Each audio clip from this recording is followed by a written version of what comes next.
You would drop everything for someone else. No question, no hesitation. If a friend calls at 2 a.m., you answer. If someone needs help moving, you are there. If someone is struggling, you notice before they even say anything, and you show up. Quietly, without making it a big deal. But when something is wrong with you, you go quiet.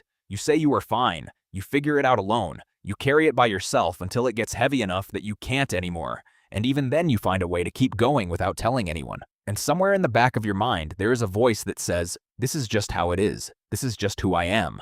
But that voice is wrong. Think about the last time someone offered to help you. Really offered. Not just the polite kind. The real kind. How did it feel? For most people like you, it felt uncomfortable. Maybe even a little bit wrong. Like you were supposed to say no. Like accepting would mean something about you that you didn't want it to mean. That you can't handle things. That you are a burden. That you are weak. So you said you were fine. Even when you weren't. Here's the thing nobody talks about. The people who are the hardest to help are almost always the ones who are the best at helping others. Not because they don't need help. They need it just as much as anyone else, sometimes more. But because somewhere along the way, they learned that needing things was dangerous. Maybe it wasn't safe to need things when you were young. Maybe when you asked for something you were told you were too much. Or nobody came. Or someone came but made you feel guilty for asking. So you stopped asking. You learned to handle things yourself. And you got so good at it that eventually it stopped feeling like a choice. It just felt like who you are. The capable one, the strong one, the one who has it together. And now that identity is so familiar that letting someone in feels like losing something. Like if you admit you are struggling, then everything you built around being okay will fall apart. There is something else. You can help a friend and not think less of them for needing it. You would never look at someone you love and think, "They are weak because they asked me for help." You would think the opposite. You would feel trusted. Glad they came to you. But when it comes to yourself, the rules are completely different.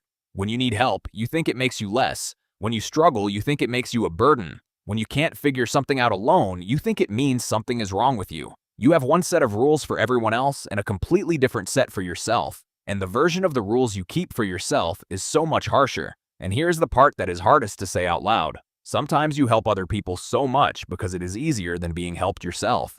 When you are focused on someone else's problem, you don't have to think about your own.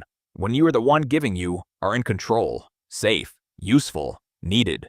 But the moment someone tries to give something back to you, care, support, attention, something in you doesn't know what to do with it. You deflect, you minimize, you change the subject, not because you don't want connection, but because real connection requires letting someone see you when you are not okay. And that is the one thing that has always felt too risky. So what do you do with this?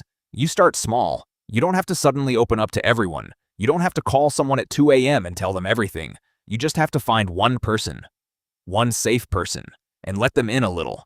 Not the whole story, just a piece of it, and you watch what happens. Because here's what most people like you discover when they finally let someone help them. The world doesn't end. The person doesn't think less of you. They don't see weakness. They see you. And being seen, really seen, feels nothing like what you were afraid it would feel like. It feels like relief. You are not less capable because you need things. You are not a burden because you struggle sometimes. You are not weak because you can't do everything alone. You are a person, and people need each other. The same way you have always known that the people you help are not weak for needing you. That is exactly how the people who love you see it when you finally let them in. You have spent so long making sure everyone else is okay. It is okay to let someone do that for you. Because the world does not need you to be empty. It needs you to be whole. You are allowed to receive. You are allowed to rest. You are allowed to be someone who needs things. That is not weakness. That is what it looks like to finally be as kind to yourself as you have always been to everyone else.